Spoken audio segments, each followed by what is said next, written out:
الحمد لله حمدا كثيرا أولا وآخرا،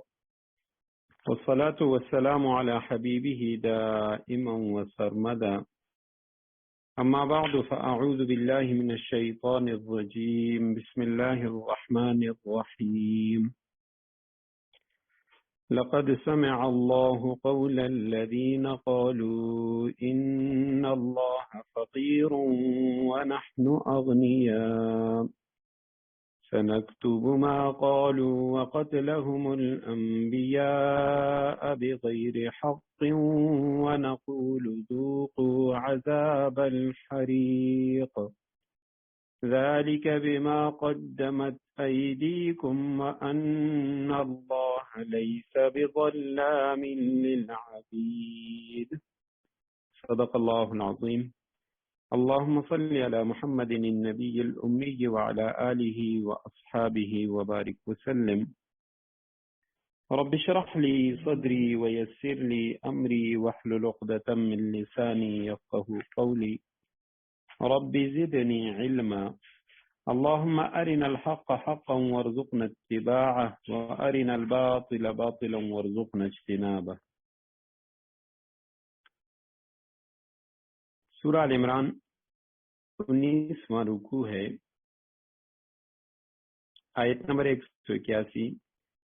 لقد سمع اللہ قول الذین قالوا، اللہ نے ان لوگوں کی بات سن لی ہے جو یہ کہتے ہیں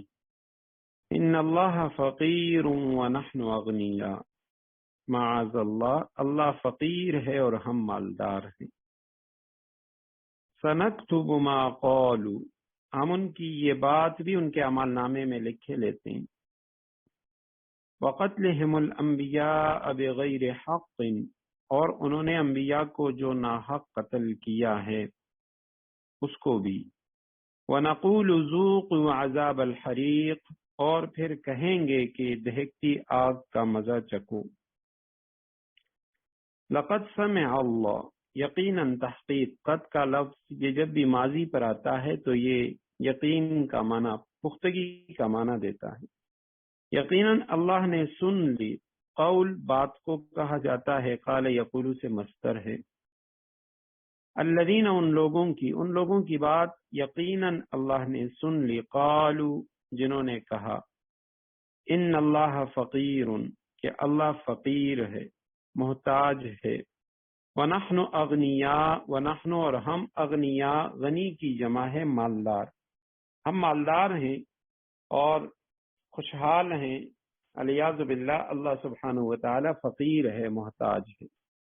سنکتب، ان قریب ہم لکھ لیں گے، ہم لکھنے کا حکم دیں گے. ما، وہ بات، قالو، جو انہوں نے کہا، ہم ان کی یہ بات ان کے عمل نامے میں لکھ لیں گے. وقتلہم الانبیاء، اور ان کا قتل کرنا، الانبیاء، نبیوں کو. انبیاء نبی کی جمع، نبی کے معنی خبر دینے والا. بغیر حق، ناحق، انہوں نے انبیاء کرام کو جو ناحق قتل کیا ہے وہ بھی ہم لکھ لیں گے. وَنَقُولُ، اور پھر ہم کہیں گے، مضارع کا صیغہ ہے. ذوقوا، امر ہے، تم چکو. ذوقن سے ذائقہ، ذائقہ کے معنی یعنی اس کا مزہ. تو چکو تم عذاب الحریق، عذاب کو کہا جاتا ہے سخت سزا. الحریق، جلانے والی. دہکتی آگ کا مزہ چکو. حریق کے معنی جلانے والا، فاعل اور مفعول دونوں کے لیے آتا ہے، یعنی جلانے والا، اس کے لیے بھی یہ لفظ آتا ہے حریق، اور جلایا ہوا. اصل میں یہ لفظ حریق فعیل کے وزن پہ صفت مشبہ ہے، اور صفت مشبہ کا قاعدہ یہ ہے کہ اس کے معنی آتے ہیں جیسے حسیب کا لفظ ہے، رحیم کا لفظ ہے، اسی طرح بہت سارے الفاظ ہیں. تو یہ فاعل مفعول دونوں کا معنی دیتے ہیں. حریق جلانے والا، اور حریق کے معنی ہے جلا ہوا. وہ سیاق و سباق دیکھ کر اس کا معنی کیا جاتا ہے. یہاں سے سورہ آل عمران کا 19واں رکوع شروع ہو رہا ہے. آیت کریمہ کا شان نزول یہ ہے کہ جب اللہ سبحانہ و تعالی نے سورہ بقرہ کی آیت نمبر 245 نازل فرمائی من ذا الذی یقرض اللہ قرضا حسنا، کون ہے جو اللہ کو قرض حسن دے؟ تو اس وقت یہودیوں نے کہا نبی علیہ السلام کے متعلق آپ صلی اللہ علیہ وسلم سے کہ محمد صار ربک فقیرا، الیاذ باللہ کہ آپ کا رب وہ تو فقیر ہے، وہ فقیر ہو گیا۔ حالانکہ یہودی وہ بھی اللہ کو مانتے تھے، لیکن نبی علیہ الصلاۃ والسلام کے ساتھ ضد اور عناد کی وجہ سے انہوں نے یہ مقولہ کہا، یہ بات کہی کہ اللہ فقیر ہو گئے جو اپنے بندوں سے قرض مانگ رہے۔ تو اس موقع پہ یہ آیت کریمہ نازل ہوئی، اور اسی آیت کریمہ کے نزول سے قبل ایک اور واقعہ بھی ہوا کہ ایک یہودی نے یہ گستاخی کی حضرت ابوبکر صدیق رضی اللہ تعالیٰ عنہ کے سامنے، اور اس نے یہ کہا کہ آپ کے قرآن میں تو یہ ہے کہ اللہ قرضہ مانگتا ہے، قرض حسن مانگتا ہے، تو الیاذ باللہ اللہ فقیر ہے اور ہم لوگ جو ہیں ہم غنی ہیں کہ اللہ کو قرضہ دے رہی۔ تو اس موقع پہ حضرت صدیق اکبر رضی اللہ تعالی عنہ نے اس یہودی کو ایک تماچا رسید کیا، تو وہ یہودی آپ صلی اللہ علیہ وسلم کے پاس شکایت لے کر آیا کہ مجھے صدیق اکبر رضی اللہ تعالیٰ عنہ نے تماچا رسید کیا ہے، مجھے مارا ہے۔ تو اس موقع پہ حضرت صدیق اکبر رضی اللہ تعالی عنہ نے یہ بات آپ صلی اللہ علیہ وسلم کے سامنے بیان کی کہ یا رسول اللہ، اس نے اللہ سبحانہ و تعالیٰ کی شان میں گستاخی کی تھی۔ تو اسی موقع پہ اللہ سبحانہ و تعالیٰ نے یہ آیت نازل کر فرما دی کہ لقد سمع اللہ، یقیناً اللہ نے سن لی، قول الذین، اس شخص کی بات، ان لوگوں کی بات، قالوا جنہوں نے کہا تھا ان اللہ فقیر، کہ اللہ فقیر ہے، ونحن اغنیاء، اور ہم مالدار ہیں، ہم غنی ہیں۔ سنکتب ما قالوا، ہم ان کی یہ بات بھی ان کے عمل نامے میں لکھ لیتے ہیں۔ اللہ سبحانہ و تعالیٰ کے لکھنے سے مراد یعنی ہم لکھنے کا حکم دے دیتے ہیں، فرشتے اسے لکھ لیں گے۔ ما قالوا، جو انہوں نے کہا، وقتلہم الانبیاء، اور ان کا قتل کرنا انبیاء کو بغیر حق، ناحق، انہوں نے انبیاء کو جو ناحق قتل کیا ہے وہ بھی ہم ان کے نام اعمال میں لکھ لیں گے۔ وَنَقُولُ، اور پھر ہم کہیں گے ان سے کل قیامت کے دن، ذوقوا، چکو، عذاب الحریق، دہکتی آگ کا مزہ، ذالک بما قدمت ایدیکم، یہ سب تمہارے ہاتھوں کے کرتوت کا نتیجہ ہے۔ وَأَنَّ اللَّهَ لَيْسَ بِالظَّلَّامٍ لِّلْعَبِيدِ، اور اللہ سبحانہ و تعالی بندوں پر ظلم کرنے والا نہیں ہے۔ ذالک، یہ جو عذاب تمہیں ملے گا اس عذاب کی طرف اشارہ ہے۔ بما قدمت، قدم یقدم تقدیم کے معنی ہے آگے کرنا، پہلے کر چکے یا پہلے بیچ چکے۔ ایدیکم، یدن کی جمع تمہارے ہاتھ، یعنی یہ سب تمہارے ہاتھوں کے کرتوت ہیں، تمہارے ہاتھوں کے کیے ہوئے جو اعمال ہیں، برائیاں ہیں، یہ انہی کا نتیجہ ہے۔ وَأَنَّ اللَّهَ، ورنہ اللہ، لیسا نہیں ہے، بظلام، ظلم کرنے والا، للعبید، بندوں پر۔ ظلام عام طور پہ اس کو مبالغے کا صیغہ کہا جاتا ہے کہ یہ مبالغے کا صیغہ ہے۔ تو اب یہاں پہ ظلام کا معنی پھر یہ ہوگا کہ لیسا بظلام للعبید، کہ اللہ تعالیٰ بہت زیادہ ظلم کرنے والا نہیں ہے، کیونکہ مبالغے کا معنی اس میں زیادتی آتی ہے، جیسے عطشان بہت زیادہ پیاسا، رحمان بہت زیادہ مہربان۔ تو یہاں پہ ظلام معنی یہ ہوگا کہ بھئی یعنی بہت زیادہ ظلم کرنے والا نہیں ہے، تو یعنی کیا ایسا ہو سکتا ہے کہ اللہ سبحانہ و تعالیٰ تھوڑا ظلم کریں؟ تو یہاں پہ علماء کرام نے، مفسرین کرام نے اس کے کئی جوابات دیے ہیں کہ یہ جو ظلام مبالغے کا صیغہ ہے، پہلی بات تو یہ ہے کہ یہاں نفی یہ ظلم کے سلسلے میں، نفی ظلم کے سلسلے میں یہ مبالغہ ہے، یعنی مبالغہ اس بات میں ہے کہ ظلم بالکل نہیں ہوگا، لیس بالظلام، کسی طرح کا کوئی بھی ظلم نہیں ہوگا۔ دوسری بات یہ ہے، بعض حضرات نے فرمایا ہے کہ یہاں پہ یہ جو ظلام ہے یہ مبالغہ نہیں ہے،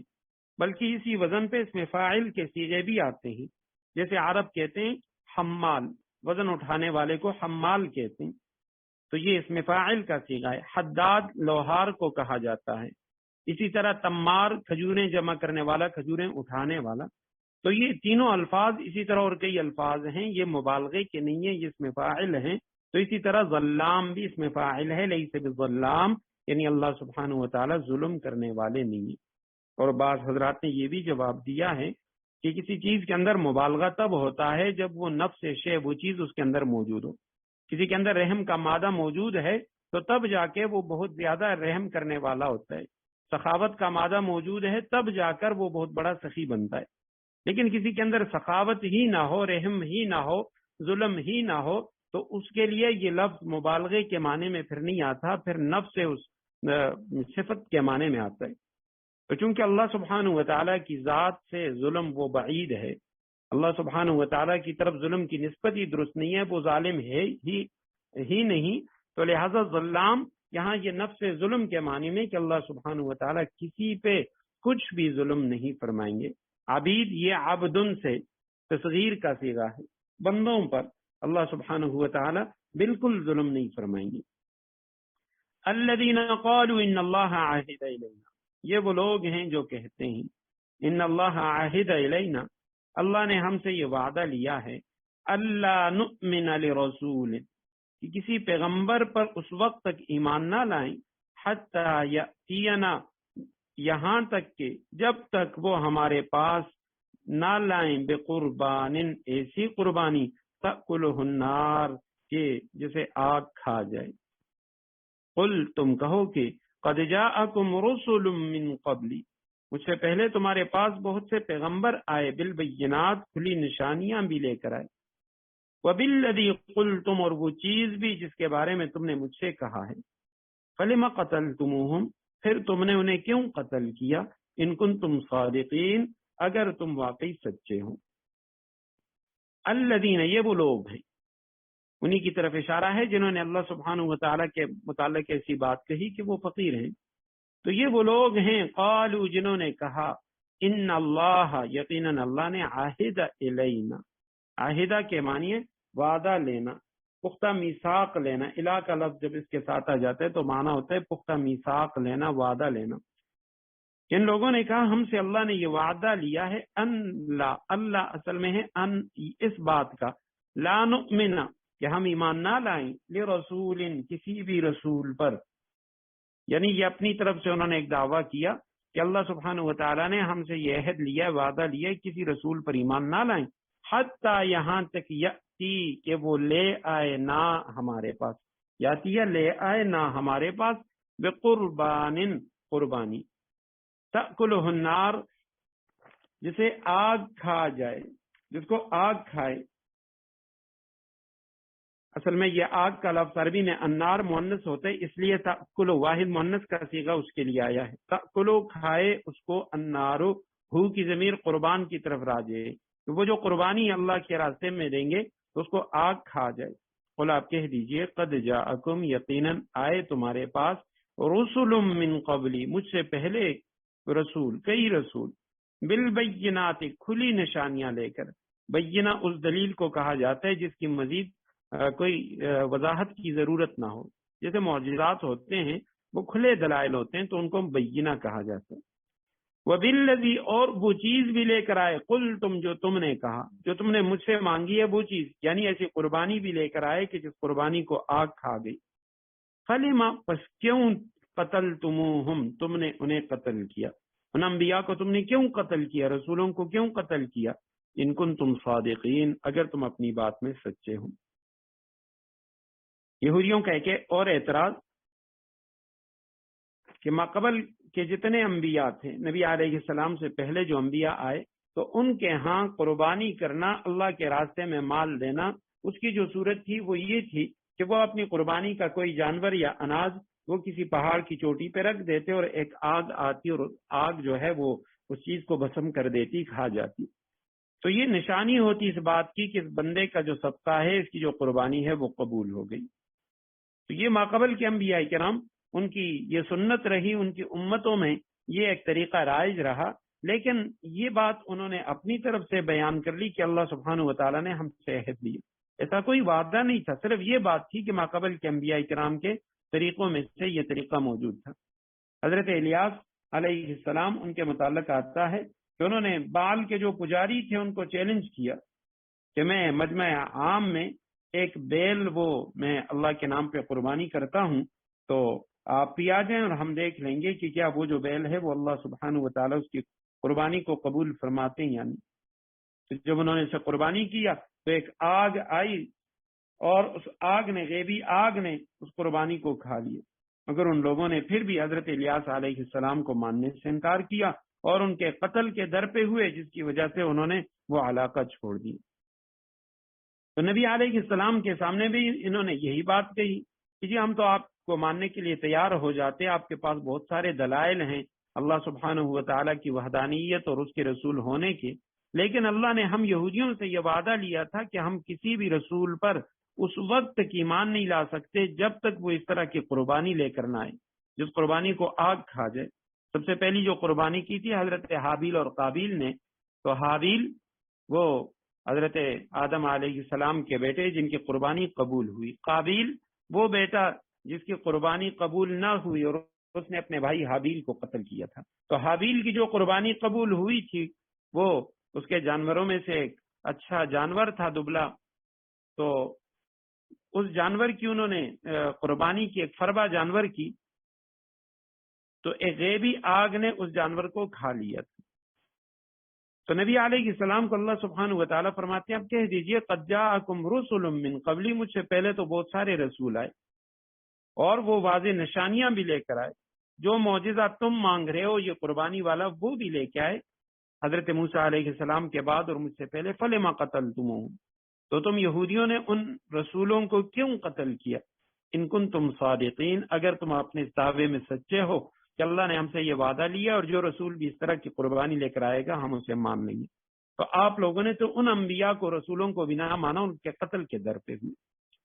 اس آیت کریمہ کے اندر قد جاءکم رسل من قبلی اور اس کے بعد ایک لفظ ہے فلما قتلتموہم۔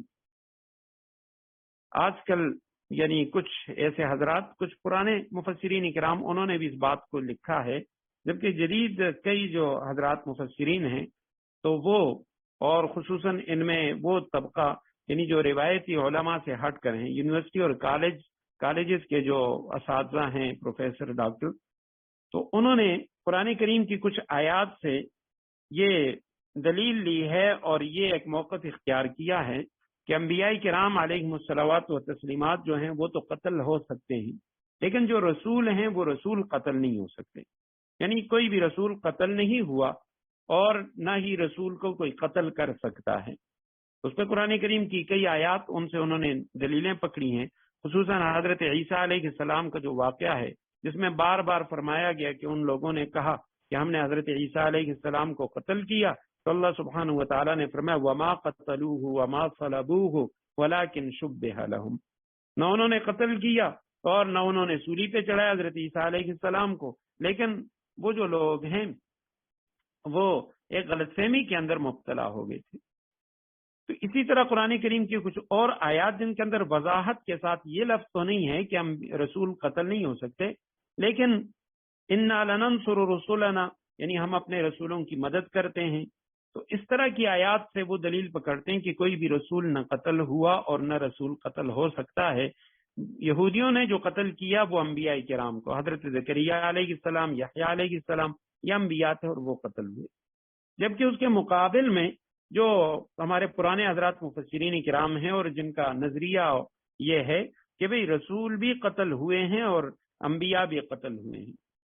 تو وہ ان کے مقابلے میں دلیل میں یہ آیت کریمہ پیش کرتے ہیں، سورہ آل عمران کی آیت نمبر 183 کہ قل قد جاءکم رسل من قبلی بالبینات، آپ کہہ دیجئے مجھ سے پہلے تو کئی رسول آئے واضح معجزات لے کر، وبالذی قلتم، اور وہ معجزہ بھی، وہ قربانی بھی جس کا تم مجھ سے مطالبہ کرتے ہو، فلم قتلتموہ، اب یہاں پہ رسولوں کے لیے لفظ آیا کہ بھئی مجھ سے پہلے کئی رسول آئے، تم لوگوں نے انہیں کیوں قتل کیا؟ تو وہ کہتے ہیں اس آیت کریمہ سے پتہ چلتا ہے کہ آپ صلی اللہ علیہ وسلم سے پہلے جو انبیاء رسول آئے تو ان رسولوں کو بھی یہودیوں نے شہید کیا۔ واللہ عالم۔ فَإِن كَذَّبُوكَ فَقَدْ كُذِّبَ رُسُلٌ مِّن قَبْلِكَ بِالْبَيِّنَاتِ وَالزُّبُرِ وَالْكِتَابِ الْمُنِيرِ، اے پیغمبر صلی اللہ علیہ وسلم، فَإِن كَذَّبُوكَ، اگر پھر بھی یہ لوگ تمہیں جھٹلائیں، فَقَدْ كُذِّبَ رُسُلٌ مِّن قَبْلِكَ، تو یہ کوئی نئی بات نہیں ہے، تم سے پہلے بھی بہت سے ان رسولوں کو جھٹلایا جا چکا ہے، جاءوا بالبینات، جو کھلی کھلی نشانیاں بھی لائے، والزبر، لکھے ہوئے صحیفے بھی، والکتاب المنیر، اور ایسی کتاب بھی جو حق کو روشن کر دینے والی تھی۔ آپ صلی اللہ علیہ وسلم کو تسلی ہے کہ میرے محبوب صلی اللہ علیہ وسلم فَإِن كَذَّبُوكَ، پس اگر یہ لوگ آپ کو جھٹلائیں، آپ کا انکار کریں، فقد یقیناً کذب، مجہول کا صیغہ ہے، کذبو جمع مذکر غائب کا ماضی کا، اور کذب اس سے مجہول کا، تو یقیناً جھٹلایا گیا رسل من قبل کا، بہت سے رسول آپ سے پہلے، بہت سارے رسولوں کو جھٹلایا جا چکا، جاؤ وہ رسول جو لے کر آئے، بالبینات کھلی کھلی نشانیاں، والزبر اور لکھے ہوئے صحیفے، زبر کہتے ہیں اصل میں کتابیں، زبر زبور کی جمع ہے، زبور کے معنی ہے صحیفہ، کتاب، ورقہ، اور الزبر یہ اس کی جمع جس کے معنی ہے کتابیں، اوراق، صحائف، تو وہ کتابیں بھی لے کر آئے، لکھے ہوئے صحیفے لے کر آئے، والکتاب المنیر، اور روشن کتاب بھی، یعنی جس میں شریعت کے احکام درج ہوں، تو وہ کتاب بھی لے کر آئے۔ بعض حضرات نے زبر سے صحیفے مراد لیے ہیں اور کتاب منیر سے تورات اور انجیل دونوں مراد لیے ہیں۔ بعض حضرات فرماتے ہیں کہ یہاں پہ والکتاب المنیر سے مراد، زبر سے مراد ما قبل انبیاء کرام کے جو صحیفے تھے، جتنے بھی انبیاء کرام کے صحائف ہیں وہ مراد ہیں، اور الکتاب المنیر سے مراد تورات جو ایک روشن کتاب تھی، کیونکہ انجیل کے اندر اس طرح کے شریعت کے احکامات نہیں تھے اور تورات کے اندر احکامات تھے، تو کتاب منیر سے مراد تورات تھی۔ فَإِن كَذَّبُوكَ، پیغمبر اگر پھر بھی یہ لوگ تمہیں جھٹلائیں، فَقَدْ كُذِّبَ رُسُلٌ مِّن قَبْلِكَ، تو یہ کوئی نئی بات نہیں ہے، تم سے پہلے بھی بہت سے ان رسولوں کو جھٹلایا جا چکا ہے، جاءوا بالبینات، جو کھلی کھلی نشانیاں بھی لائے تھے، والزبر لکھے ہوئے صحیفے بھی، والکتاب المنیر اور ایسی کتاب بھی جو حق کو روشن کر دینے والی تھی۔ کل نفس ذائقۃ الموت، ہر جاندار کو موت کا مزہ چکھنا ہے۔ وَإِنَّمَا تُوَفَّوْنَ أُجُورَكُمْ يَوْمَ الْقِيَامَةِ، اور تم سب کو تمہارے اعمال کے پورے پورے بدلے قیامت ہی کے دن ملیں گے۔ فَمَنْ زُحْزِحَ عَنِ النَّارِ، پھر جس کسی کو دوزخ سے دور ہٹا لیا گیا، وَأُدْخِلَ الْجَنَّةَ، اور جنت میں داخل کر دیا گیا، فَقَدْ فَازَ، وہ صحیح معنی میں کامیاب ہو گیا۔ وَمَا الْحَيَاةُ الدُّنْيَا إِلَّا مَتَاعُ الْغُرُورِ، اور یہ دنیاوی زندگی تو جنت کے مقابلے میں دھوکے کے سامان کے سوا کچھ نہیں۔ کل نفس، ہر نفس نے، ذائقۃ الموت، موت کا مزہ چکنا ہے، ذائقہ مزہ چکنا ہے۔ وَإِنَّمَا، اور یقیناً، توفون اجورکم، توفون مضارع مجہول کا صیغہ ہے توفیہ، تم کو پورا پورا دیا جائے گا، اجورکم اجر کی جمع ہے، تمہارا بدلہ، تمہارا ثواب پورا پورا دیا جائے گا یوم القیامت، قیامت کے دن۔ فمن، پس جو شخص، زحزح ماضی مجہول کا صیغہ ہے، جو ہٹا دیا گیا، بچا لیا گیا، عن النار، آگ سے، وادخل، اور داخل کیا گیا، الجنت، جنت میں، فقد فاز، یقیناً وہ کامیاب ہو گیا۔ وما الحیات الدنیا، اور نہیں ہے، الحیات زندگی، دنیا دنیا کی نہیں ہے، دنیا کی زندگی، الا مگر، متاع الغرور، دھوکے کا سامان، دنیا کی زندگی وہ دھوکے کے سامان کے سوا کچھ بھی نہیں ہے۔ غرور کے معنی فریب دینا، نصرہ سے آتا ہے، غر یغر، فریب دینا، کسی کو غافل پا کر اس سے اپنا مقصد حاصل کرنا۔ قرآن کریم میں ہے، ما غرک بربک الکریم، انسان تجھے اس کریم رب سے کس چیز نے غافل کر دیا۔ ما یعدہم الشیطان الا غرورا، دوسرے مقام پہ ہے، شیطان ان سے دھوکہ نہیں کرتا مگر دھوکے، ان سے وعدہ نہیں کرتا مگر دھوکے کا۔ تو غرور کے معنی دھوکہ دینا، فریب دینا۔ متاع الغرور، دھوکے کا سامان، اسی سے مغرور ہے، عام طور پہ جو شخص بہت زیادہ متکبر ہو اس کو مغرور کہا جاتا ہے، وجہ یہ ہے کہ دھوکہ کھایا ہوا، مغرور کے معنی دھوکہ کھایا ہوا، فریب خوردہ۔ تو وما الحیات الدنیا، نہیں ہے دنیا کی زندگی، الا متاع الغرور، مگر دھوکے کے سامان، دھوکے کے سامان کے سوا یہ کچھ نہیں ہے۔ سب سے پہلے تو فرمایا کہ ہر جاندار کو موت کا مزہ چکھنا ہے، اور تم سب کو تمہارے جو اعمال ہیں اس کا پورا پورا بدلہ قیامت کے دن ملے گا۔ اور جو شخص دوزخ سے ہٹا لیا گیا، جنت میں داخل کر دیا گیا، صحیح معنی میں وہ کامیاب ہو گیا۔ اصل کامیابی وہ آخرت کی کامیابی ہے کہ جو شخص دوزخ سے بچ جائے اور جنت میں چلا جائے۔ اور آخر میں فرمایا مل حیات الدنیا الا متاع الغرور، دنیا کی زندگی وہ تو آخرت کے مقابلے میں دھوکے کے سوا وہ کچھ بھی نہیں ہے، دھوکے کا سامان ہے۔ آپ صلی اللہ علیہ وسلم نے فرمایا مالی ولی دنیا، مجھے دنیا سے کیا لینا، میری مثال تو شخص کی طرح ہے، مسافر کی طرح جو کسی درخت کے نیچے تھوڑی دیر کے لیے وہ بیٹھ جاتا ہے اور پھر وہ اپنا سفر آگے جاری رکھتا ہے۔ فرمایا میری مثال تو یوں ہے، اور آخرت کے مقابلے میں اس وہاں کی نعمتوں کے مقابلے میں، وہاں کی زندگی کی پائیداری اور وہاں کی خوشیوں کے مقابلے میں، اللہ سبحانہ وتعالیٰ کی نعمتوں کے مقابلے میں یہ دنیا کی زندگی یہ کچھ بھی نہیں ہے، صرف اور صرف ایک دھوکہ ہے۔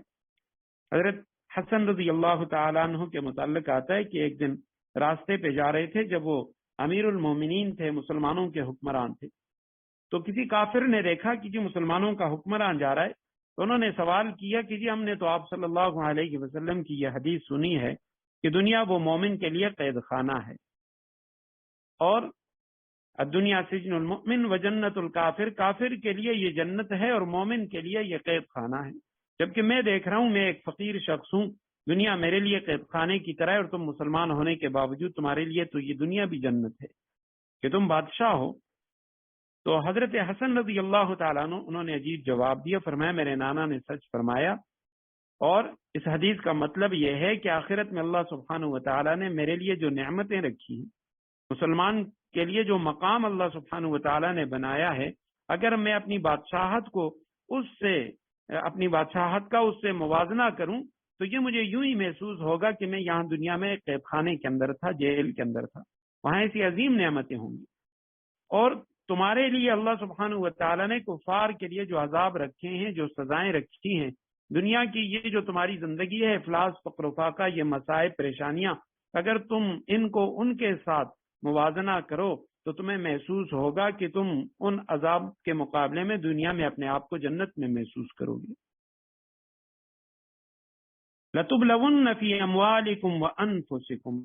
وَلَتَسْمَعُنَّ مِنَ الَّذِينَ أُوتُوا الْكِتَابَ، مسلمانوں تمہیں اپنے مال و دولت اور جانوں کے معاملے میں آزمایا جائے گا۔ لَتُبْلَوُنَّ، البتہ ضرور تمہیں آزمایا جائے گا، فی اموالکم، تمہارے مال و دولت، وانفسکم، اور تمہارے جانوں کے معاملے میں،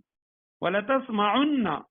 اور البتہ ضرور تم سنو گے، من الذین اوتوا الکتاب، اہل کتاب سے، وہ لوگ جن کو کتاب دی گئی، من قبلکم، تم سے پہلے، ومن الذین اشرکوا، اور ان لوگوں سے بھی جو مشرکین ہیں، یعنی اہل کتاب مشرکین دونوں سے تم سنو گے، اذن کثیرا، بہت سی تکلیف دہ باتیں،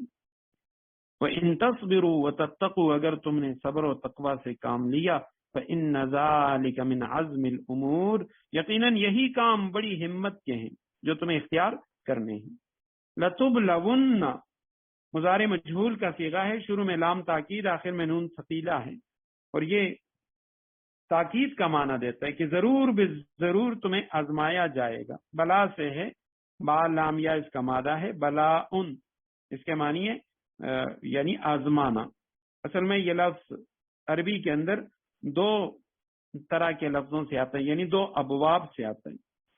باب سمع سے بلی یا یبلا اگر آئے تو اس کے معنی ہوتے ہیں بوسیدہ ہونا، جیسے بلی یا ثوب کے معنی کپڑا بوسیدہ ہو گیا، پرانا ہو گیا۔ اور اگر نصرہ سے آئے تو اس کے معنی ہوتے ہیں امتحان و آزمائش، جیسے قرآن میں ہے انا بلوناہم کما بلونا اصحاب الجنہ، ہم نے ان لوگوں کو آزمایا جیسے ہم نے باغ والوں کو آزمایا تھا۔ تو یہاں پہ لتبلون، یقیناً تم ضرور آزمائے جاؤ گے، فی اموالکم، تمہارے مالوں کے معاملے میں، وانفسکم، اموال مال کی جمع، انفس نفس کی جمع، اور تمہارے نفسوں کے جانوں کے معاملے میں بھی۔ وَلَتَسْمَعُنَّ، یہاں بھی وہی چیز، لام تاکید اور آخر میں نون ثقیلہ، تم ضرور سنو گے،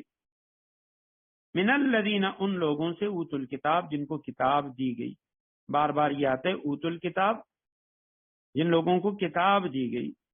اور آتیناہم الکتاب، جن لوگوں کو ہم نے کتاب دی۔ تو یہاں پہ اللہ سبحانہ وتعالیٰ یہودیوں کے کسی کام کی تعریف فرماتے ہیں، یا یہودیوں میں سے کچھ لوگوں کی تعریف فرماتے ہیں، تو وہاں معروف کا صیغہ آتا ہے کہ جن کو ہم نے کتاب دی،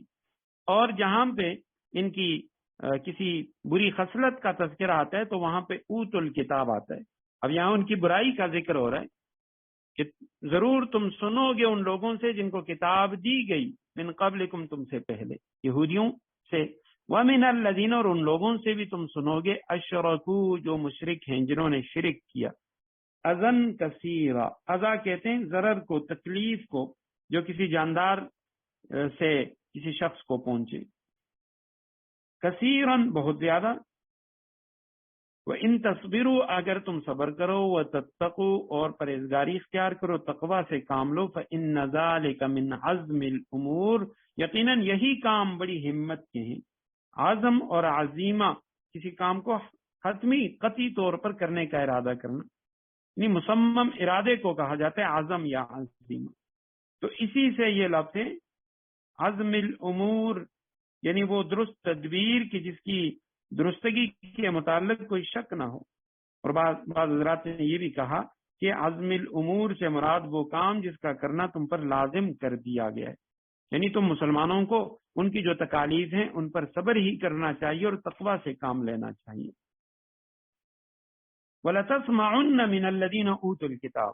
اس آیت کے کریمہ کا شان نزول یہ ہے, صحیح بخاری کتاب التفسیر میں ایک روایت ہے کہ عبداللہ ابن ابی جو رئیس المنافقین تھا, یہ اسلام لانے سے قبل, ابھی غزوہ بدر کا واقعہ بھی نہیں ہوا تھا, اس سے پہلے کا واقعہ ہے کہ ایک دن آپ صلی اللہ علیہ وسلم حضرت سعد ابن عبادہ رضی اللہ تعالیٰ عنہ جو مدینہ منورہ میں سے دو بڑے قبائل, مشرکین کے جو بڑے قبائل تھے اوس اور خزرج, ان میں خزرج کے سردار تھے, آپ صلی اللہ علیہ وسلم ان کی عیادت کے لیے بنی حارث بن خزرج میں تشریف لے گئے, ان کے قبیلے میں.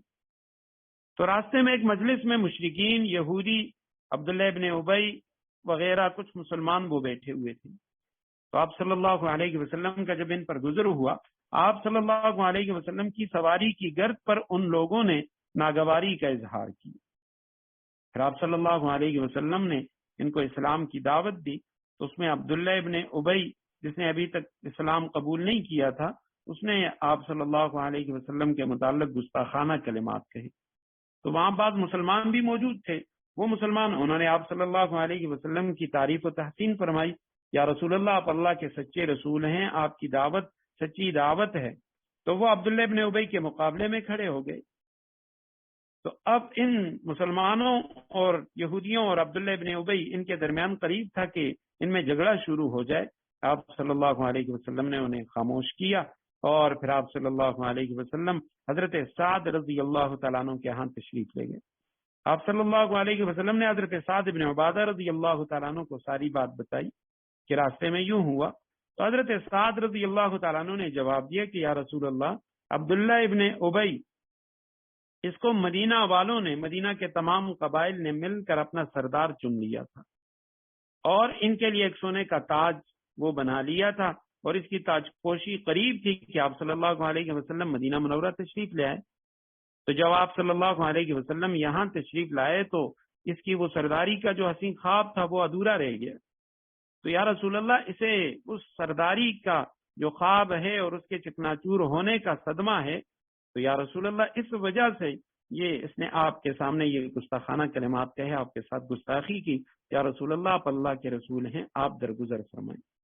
تو اس موقع پہ یہ آیات کریمہ نازل ہوئی تھی کہ لَتُبْلَوُنَّ فِي أَمْوَالِكُمْ وَأَنفُسِكُمْ, تمہیں آزمایا بھی جائے گا تمہارے مالوں اور جانوں کے بارے میں, اور ضرور تم سنو گے من الذین اوتوا الکتاب, ان لوگوں سے جن کو کتاب دی گئی, یہودیوں سے,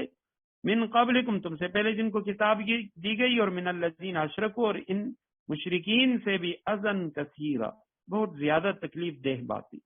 اس طرح کی باتیں تم ان سے سنو گے, لیکن وَإِن تَصْبِرُوا وَتَتَّقُوا, مسلمانوں کو حکم دیا جا رہا ہے کہ تم ان کی زبانی کلامی جو باتیں ان پہ صبر ہی کرو, تقوی اختیار کرو. فَإِنَّ ذَلِكَ مِنْ عَزْمِ الْأُمُورِ, یقیناً یہی کام بڑی ہمت کے ہیں, یہ عزم والے کام ہیں جو تمہیں اختیار کرنے چاہیے. وَإِذَا أَخَذَ اللَّهُ مِيثَاقَ الَّذِينَ أُوتُوا الْكِتَابَ, اور ان لوگوں کو وہ وقت نہ بھولنا چاہیے, یہی یہودیوں کا تذکرہ ہے. یَأْخَذَ اللَّهُ مِيثَاقَ الَّذِينَ, جب اللہ نے اہل کتاب سے یہ عہد لیا تھا, لَتُبَيِّنُنَّهُ لِلنَّاسِ، تم اس کتاب کو لوگوں کے سامنے ضرور کھول کھول کر بیان کرو گے، وَلَا تَكْتُمُونَهُ، اور اس کو چھپاؤ گے نہیں، فَنَبَذُوهُ وَرَاءَ ظُهُورِهِمْ، پھر انہوں نے اس عہد کو پس پش ڈال دیا، وَاشْتَرَوْا بِهِ ثَمَنًا قَلِيلًا، اور اس کے بدلے تھوڑی سی قیمت حاصل کر لی، فَبِئْسَ مَا يَشْتَرُونَ، کتنی بری ہے وہ چیز، ما یشترون، جو چیز یہ مول لے رہے ہیں، جو چیز انہوں نے خرید لی، جو چیز انہوں نے لی ہے۔ وَإِذْ أَخَذَ اللَّهُ، اور وہ وقت یاد کرو، اخذ اللہ، جب اللہ نے لیا، میثاق الذین، ان لوگوں سے میثاق، میثاق کے معنی ہے پختہ عہد، اوتوا الکتاب، جن کو کتاب دی گئی، لتبیننہ، لتبیننہ، یہاں پہ لام تاکید کا، آخر میں نون ثقیلہ، تم ضرور بالضرور بیان کرو گے، یہ ان سے اللہ سبحانہ و تعالیٰ نے عہد لیا تھا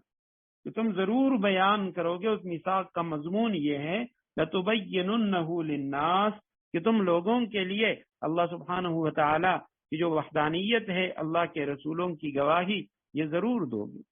وَلَا تَكْتُمُونَهُ، اور اسے نہیں چھپاؤ گے، یہ نہیں کا صیغہ ہے۔ فَنَبَذُوهُ، نبذ ينبذ اور نبذ ينبذ دونوں طرح سے آتے ہیں، ذرا بس اس کے معنی پھینکنا، نبذ ينبذ، اور نبذ ينبذ نصر سے بھی قرآن کریم میں آیا ہوا ہے، اس کے معنی نچوڑنا۔ سورہ یوسف میں حضرت یوسف علیہ السلام کے پاس جب دو شخص آئے تھے، انہوں نے اپنے خواب کو بیان کیا، تو اس میں ایک شخص، تو نچوڑنا، نبیذ نچوڑا ہوا عرق، تو یہاں یہ ضربہ سے ہے، نبذ ينبذ سے انہوں نے پھینک دیا، ڈال دیا، وراء پیچھے، ظہورہم، زہر کی جمع پیٹ، پیٹ کو کہا جاتا ہے، وراء ظہورہم، اپنی پشت کے پیچھے، اپنے پیٹ کے پیچھے، واشتروا، اور خریدا انہوں نے بھی اس پر، ثمنن، پیسے، قلیلاً، تھوڑے سے، انہوں نے اس پہ تھوڑی سی قیمت حاصل کر لی، فبئس ما یشترون، اگر زیادہ پیسے بھی لیے تو تب بھی قرآن کریم کے مقابلے، اللہ کی کتاب کے مقابلے میں، تورات کے مقابلے میں وہ قیمت بہت کم ہی تھی۔ فبئس ما یشترون، کتنی بری ہے وہ چیز جو یہ مول لے رہے ہیں۔ لا تحسبن الذین یفرحون بما اتوا ویحبون ان یحمدوا، یہ ہرگز نہ سمجھنا کہ جو لوگ اپنے کیے پر بڑے خوش ہیں، ویحبون ان یحمدوا، اور چاہتے ہیں کہ ان کی تعریف کی جائے، بما لم یفعلوا، ان کاموں پر جو انہوں نے کیے ہی نہیں، فلا تحسبنہم بمفازۃ من العذاب، ایسے لوگوں کے بارے میں ہرگز یہ نہ سمجھنا، بمفازۃ من العذاب، کہ وہ عذاب سے بچنے میں کامیاب ہو جائیں گے، وَلَهُمْ عَذَابٌ علیم، ان کے لیے دردناک سزا تیار ہے۔ لا تحسبن، ہرگز آپ خیال نہ کریں، آپ نہ سمجھیں ان لوگوں کو، یفرحون، جو خوش ہوتے ہیں، خوشیاں مناتے ہیں، بما اتوا، جو کام انہوں نے کیے، یعنی اپنے کیے پر وہ خوش ہوتے ہیں، اپنے کیے پر خوشی مناتے ہیں، وَيُحِبُّونَ، اور وہ پسند کرتے ہیں، محبت رکھتے ہیں اس بات سے، ان یحمدوا، مجہول کا صیغہ ہے کہ ان کی تعریف کی جائے، بما، ان کاموں پر، لم یفعلوا، جو انہوں نے کیے نہیں، جو کام انہوں نے کیے نہیں تو وہ اس بات پہ خوش ہوتے ہیں کہ ان کی اس پر بھی تعریف ہو۔ فلا تحسبنہم، بس ہرگز آپ ان کو یہ نہ سمجھیں، یہ خیال نہ کریں، بمفازۃ، مفازہ، فازہ یفوز سے معنی کامیاب ہونا، تو یفوز من المکروہ یعنی کسی تکلیف سے نجات پانا، تو مفازۃ من العذاب، عذاب سے نجات پانے والے، آپ ہرگز یہ نہ سمجھیں کہ وہ عذاب سے بچنے میں کامیاب ہو جائیں گے۔ وَلَهُمْ عَذَابٌ علیم، ان کے لیے دردناک سزا تیار ہے۔ تو یہ جو یہودی تھے، ان میں سے جو لوگ جنہوں نے اسلام قبول کیا تھا، منافق، سب سے پہلے تو یہ کہ آپ صلی اللہ علیہ وسلم کسی غزوے پہ جاتے، وہ بہانہ بنا دیتے کہ جی میرا یہ کام ہے، یہ کام ہے، آپ صلی اللہ علیہ وسلم کے سامنے اس طرح کے بہانے بیان کر کے وہ اپنے لیے رخصت لے لیتے، اور پھر اس کے بعد جب آپ صلی اللہ علیہ وسلم اللہ کے راستے میں جاتے، واپس آتے، فتح ہو جاتی، مسلمان فتح سے ہمکنار ہوتے، تو یہ لوگ کہتے کہ جی ہم نے یہ کیا، ہم نے یہ کیا، تو وہ کام جو انہوں نے کیے بھی نہ ہوتے تو وہ کہتے کہ اس پر بھی نبی علیہ السلام اور مسلمان وہ ہماری تعریف کریں کہ جی ہم نے تو ایسا ایسا کر دی۔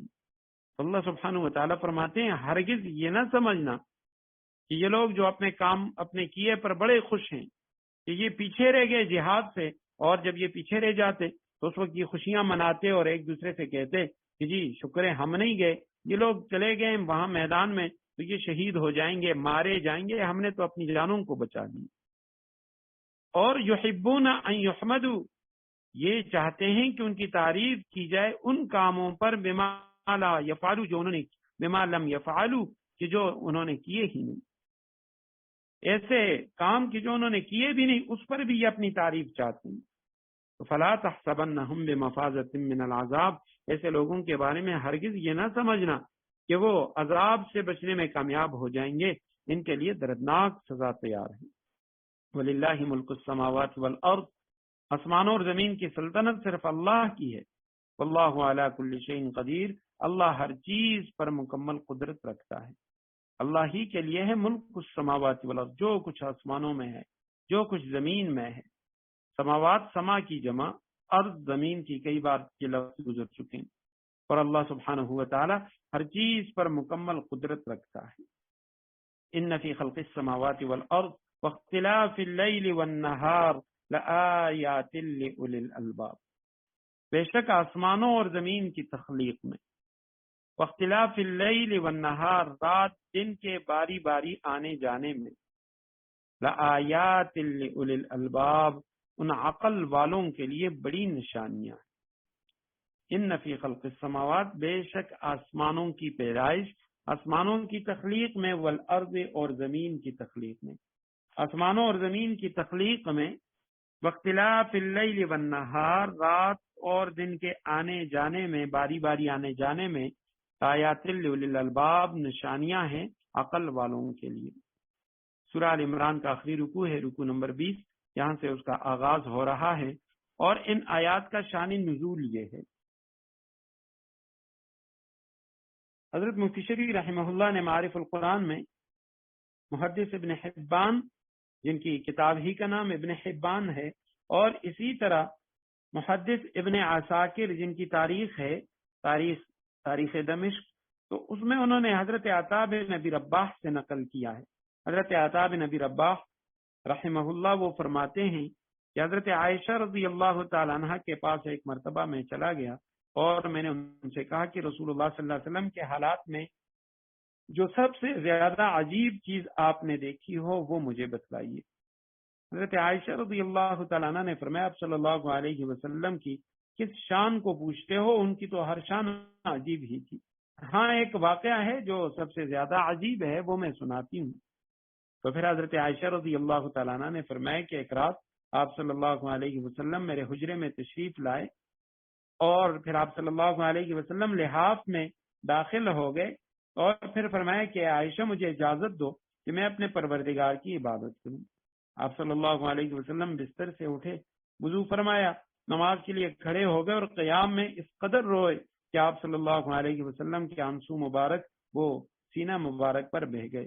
پھر آپ صلی اللہ علیہ وسلم نے اسی طرح رکوع فرمایا اور سجدہ فرمایا، اس میں بھی اسی طرح روتے رہے، رکوع میں بھی سجدے میں بھی، پھر سجدے سے سر اٹھایا اور مسلسل روتے رہے یہاں تک کہ صبح ہو گئی۔ حضرت بلال رضی اللہ تعالیٰ عنہ تشریف لائے اور حضور صلی اللہ علیہ وسلم کو نماز کی اطلاع کی۔ حضرت عائشہ رضی اللہ تعالیٰ عنہ فرماتی ہیں کہ میں نے عرض کیا کہ یا رسول اللہ اس قدر آپ یہ گریہ کیوں فرماتے ہیں، یا رسول اللہ آپ اس قدر مجاہدہ کیوں فرماتے ہیں؟ حالانکہ اللہ سبحانہ و تعالیٰ نے قرآن کریم میں آپ سے وعدہ فرمایا کہ آپ کے اگلے پچھلے سارے گناہ ہیں نہیں، اگر بالفرض ہوں بھی خطا لغزشیں تو اللہ سبحانہ و تعالیٰ معاف فرما چکے ہیں۔ آپ صلی اللہ علیہ وسلم نے فرمایا تو کیا میں اللہ کا شکر گزار بندہ نہ بنوں اور شکریہ میں گریہ وزاری کیوں نہ کروں، جبکہ اللہ سبحانہ و تعالیٰ نے آج کی شب مجھ پر یہ آیت مبارکہ نازل فرمائی، ان فی خلق السماوات والارض۔ آپ صلی اللہ علیہ وسلم نے اس کے بعد یہ آیت کریمہ تلاوت کی اور فرمایا کہ بڑی تباہی ہے اس شخص کے لیے جس نے ان آیتوں کو پڑھا اور ان میں غور نہیں کیا۔ تو اللہ سبحانہ و تعالیٰ بھی ان آیات میں غور اور فکر کی دعوت دے رہے ہیں کہ یقیناً فی خلق السماوات والارض، آسمان اور زمین کی تخلیق میں، آسمان اور زمین کی تخلیق سے کیا مراد ہے؟ تو آسمان اور زمین کی تخلیق سے مراد یہ ہے کہ اللہ سبحانہ و تعالیٰ نے آسمان اور اس کے اندر جتنی چیزوں کو پیدا فرمایا، جتنے ستارے، سیارے، کہکشاں، یہ ساری چیزیں، اور اسی طرح زمین اور اس کے اندر جتنی چیزیں ہیں، یہ تمام چیزیں کہ ان کے اندر غور اور فکر کرنے والی. واختلاف اللیل والنہار، رات اور دن کے اختلاف. رات اور دن کے اختلاف سے دو معنی مراد لیے ہیں. ایک معنی تو وہی جو ہم نے ترجمہ میں کر لیا کہ رات اور دن کے باری باری آنے اور جانے، اور دوسرا معنی یہ ہے کہ رات اور دن کے اختلاف سے یہ مراد ہے کہ رات اور دن کی کمی زیادتی، کہ سردیوں میں رات طویل ہو جاتی ہے، دن چھوٹا ہوتا ہے، اور گرمیوں میں اس کے برعکس ہوتا ہے کہ رات جو ہے وہ چھوٹی ہو جاتی ہے، دن بڑے ہو جاتے ہیں. تو فرمایا کہ آسمان و زمین کی تخلیق، رات اور دن کے آنے جانے میں لآیات لأولی الالباب، نشانیاں ہیں. آیات یہ جمع ہے آیتن کی، اور آیت کے لفظ پہ کئی بار ہم نے گفتگو کی کہ آیت نشانی کو بھی کہتے ہیں. آیت سے مراد قرآن کریم کی آیت بھی ہے، آیت معجزے کو بھی کہا جاتا ہے. قرآن کریم میں تقریباً یہ تینوں معنی کے لیے یہ لفظ استعمال ہوا ہے. تو یہاں وہی نشانیاں کہ اللہ سبحانہ و تعالیٰ کی طرف سے دلیلیں اور نشانیاں وہ موجود ہیں، لیکن یہ نشانیاں اور یہ دلائل لأولی الالباب، عقل والوں کے لیے ہیں. جو عقل والے ہیں ان کے لیے یہ نشانیاں. اب عقل والے کون ہیں؟ الباب کون ہیں؟ اولی کے معنی ہے والے، یہ ذو کی جمع ہے من غیر لفظی، ذو واحد کے لیے اور اولی جمع کے لیے آتا ہے. الباب لب کی جمع ہے، لب اصل میں کہا جاتا ہے مغز کو، تو ہر چیز کا جو مغز ہوتا ہے وہی اس کا خلاصہ ہوتا ہے. تو اس لیے یہاں اس سے مراد عقل ہے، عقل والے، سمجھ والے. تو اب ان سے مراد کون لوگ ہیں؟ عقل مند لوگ. تو اس کی جو تشریح ہے کہ عقل مندوں سے مراد کون ہے، ایک تو آپ صلی اللہ علیہ وسلم کی حدیث میں ہے. حضرت عبداللہ ابن عمر رضی اللہ تعالیٰ عنہ فرماتے ہیں، میں ایک مرتبہ مدینہ منورہ کے صحابہ کرام، انصار صحابہ کرام کے ساتھ، ہم 10 لوگ تھے، میں ان میں 10واں تھا. آپ صلی اللہ علیہ وسلم کی مجلس میں چلے گئے تو وہاں ایک صحابی کھڑے ہوئے اور انہوں نے کہا یا رسول اللہ، من اکیس الناس واحلم الناس، لوگوں میں سب سے زیادہ عقل مند سمجھدار کون ہے؟ تو آپ صلی اللہ علیہ وسلم نے فرمایا کہ لوگوں میں سب سے زیادہ عقل مند سمجھدار اکثرهم ذکرا للموت و اکثرهم استعدادا للموت، سب سے زیادہ موت کو یاد کرنے والا، سب سے زیادہ موت کی تیاری کرنے والا، یہ دنیا میں سب سے زیادہ عقل مند سمجھدار فہیم لوگ ہیں. اولئک الاکیاس ذهبوا بشرف الدنیا وکرامت الاخرہ، یہ وہ عقل مند لوگ ہیں کہ جنہوں نے دنیا کی عزتیں بھی سمیٹ لیں، وکرامت الاخرہ، اور آخرت کی جو عزتیں، وہاں کی جو انعامات ہیں وہ بھی ان لوگوں نے لی. البتہ اس کے علاوہ کچھ اور بھی علماء کرام نے اس کی تشریح کی ہے کہ عقل سے، عقل مندوں سے مراد کون ہیں، عقل مند کون لوگ ہیں. تو اللہ سبحانہ و تعالیٰ نے خود یہاں پہ اس کی جو تشریح فرمائی اولی الالباب کی، کہ عقل مند کون ہیں؟ الذین یذکرون اللہ، وہ لوگ جو اللہ کا ذکر کرتے ہیں. یہاں اس طرف اشارہ ہے. البتہ اوپر والی جو آیت ہے اس سے متعلق ایک واقعہ جو ایک بدو کا، عرب ایک بدو کا لکھا ہے کہ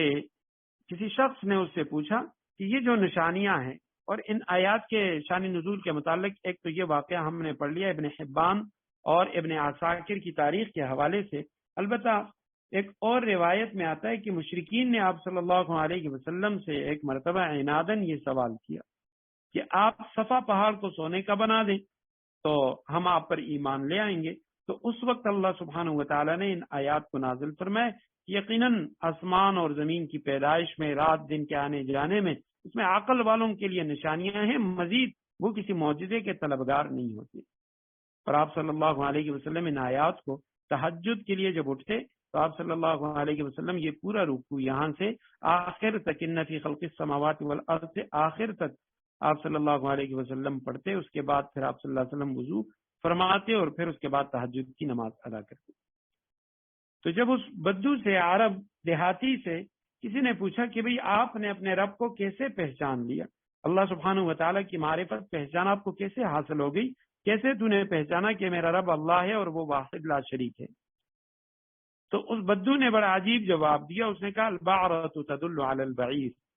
وآثار الاقدام تدل علی المسیر. فالسماء ذات ابراج والارض ذات فجاج کیف لا تدل علی اللطیف الخبیر. اس نے کہا البعرۃ تدل علی البعیر، ایک مینگنی وہ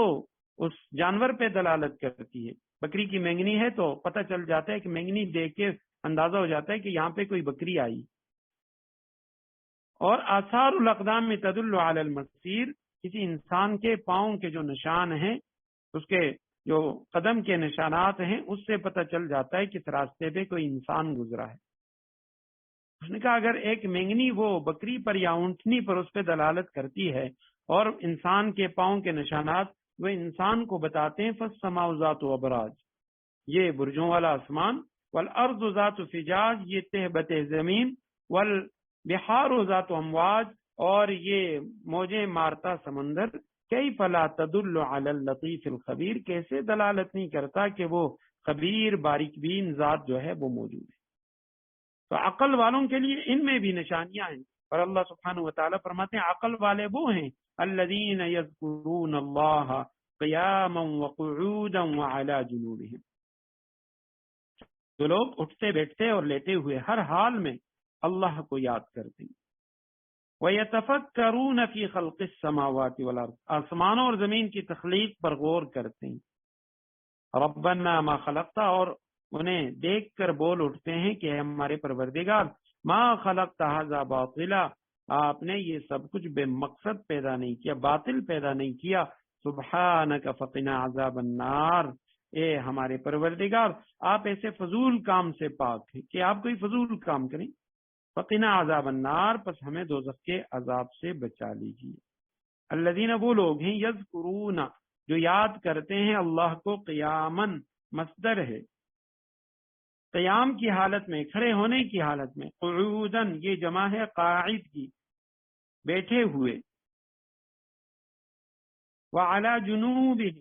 اور اپنے پہلوؤں پر، یعنی لیٹے ہوئے. جنوب یہ جنبن کی جمع ہے، جنب پہلو کو کہا جاتا ہے، جانب، ان کے پہلو. وَيَتَفَكَّرُونَ، اور وہ غور کرتے ہیں، فکر کرتے ہیں، فی خلق السماوات والارض، آسمان اور زمین کی تخلیق میں، آسمان و زمین کی پیدائش میں. ربنا، اور ان کی آسمان و زمین کے اندر غور و فکر کرنے کے بعد وہ کہتے ہیں، انہیں دیکھ کر وہ بول اٹھتے ہیں کہ ربنا، اے ہمارے پروردگار، ما خلقتا، نہیں بنایا، نہیں پیدا کیا تو نے، ھذا یہ آسمان و زمین جو کچھ اس میں ہے، باطلا فضول، بے مقصد، آپ نے یہ بے مقصد فضول پیدا نہیں کیا. سبحانک، اے اللہ تو پاک ہے. فقینا، پس بچا ہمیں. فا یہاں پہ زائد ہے، اصل لفظ قی یہ امر کا صیغہ ہے، وقایتی وقایتن سے بچانا. تو قی بچا، نہ ہمیں، آخر میں یہ نا ضمیر متکلم کی. فقینا، پس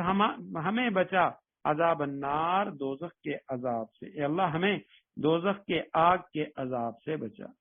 اللہ سبحانہ و تعالی عقل مند لوگوں کی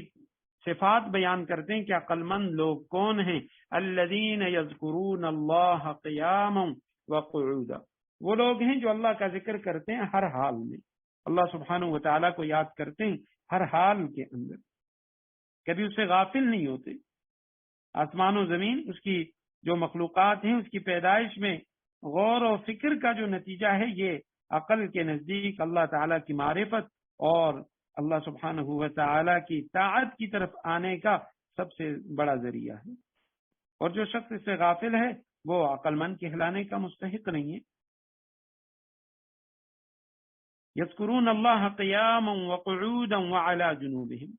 اب یہاں پہ عام طور پہ جب دنیا میں ہم کوئی چیز دیکھتے ہیں تو ہمارا فوری طور پہ خیال اس کی طرف جاتا ہے. مادہ پرستی کا دور ہے اور لوگ یعنی جو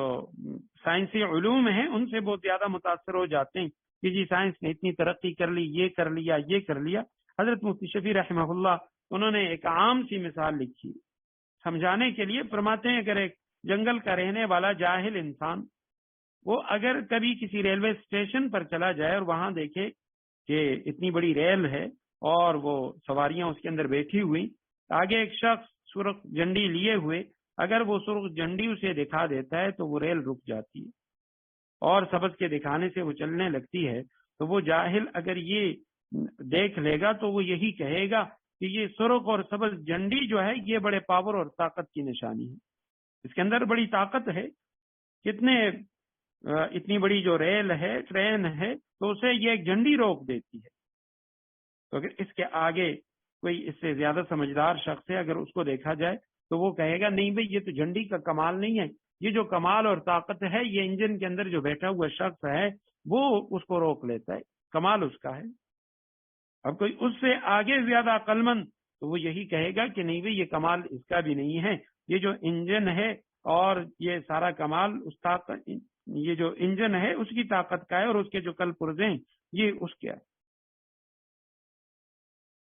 تو اب یعنی اس سے آگے اگر کوئی سائنسدان وغیرہ ہے تو اگر اس سے پوچھا جائے وہ کہے گا یہ سارے بے وقوف ہیں، جو لوگ ان چیزوں کو طاقت کا منبع اور سرچشمہ قرار دیتے ہیں، اصل طاقت تو اس بھاپ اور سٹیم کی ہے کہ جو انجن کے اندر آگ اور پانی کے ذریعے پیدا کی گئی ہے۔ تو اب بظاہر اگر ہم دیکھیں تو اس فلاسفر کو یا سائنسدان کو کہ لوگ تو اسے دانشور سمجھیں گے، عقل مند سمجھیں گے، لیکن اس سے آگے زیادہ عقل مند وہ شخص ہے جو یہ کہے کہ بھئی یہ جو بھاپ اور سٹیم ہے، یہ جو طاقت ہے یہ کہاں سے آئی، اس کا پیدا کرنے والا وہ کون ہے؟ تو اصل وہ اللہ سبحانہ و تعالیٰ کی ذات ہے۔ اور یہیں پر فقہا نے ایک مسئلہ بھی لکھا ہے کہ اگر کوئی شخص انتقال سے پہلے وہ یہ وصیت کر جائے کہ میرے مرنے کے بعد میرا جو مال ہے یہ عقل مندوں کو دیا جائے، جو عقلا ہیں، عقل مند لوگ، ان میں تقسیم کیا جائے، تو فقہا لکھتے ہیں کہ یہ مال کن لوگوں کو دیا جائے گا؟ تو اس کے جواب میں حضرات فقہاء کرام وہ فرماتے ہیں کہ ایسے عالم زاہد اس مال کے مستحق ہوں گے جو دنیا طلبی اور غیر ضروری مادی وسائل سے دور ہیں، کیونکہ صحیح معنی میں وہی عقلا ہیں، عقل مند لوگ وہی ہیں جو اس دھوکے کے گھر میں وہ یہاں پہ دھوکہ نہیں کھاتے اور جو آخرت کا گھر ہے اس کی تیاری کے اندر لگے ہوئے ہیں۔ تو فرمایا وہ لوگ ہیں یذکرون اللہ، جو اللہ کا ذکر کرتے ہیں۔ اب ذکر ایک ایسی عبادت ہے، قرآن کریم میں ذکر کے علاوہ کسی اور عبادت کی کثرت کا حکم نہیں دیا گیا،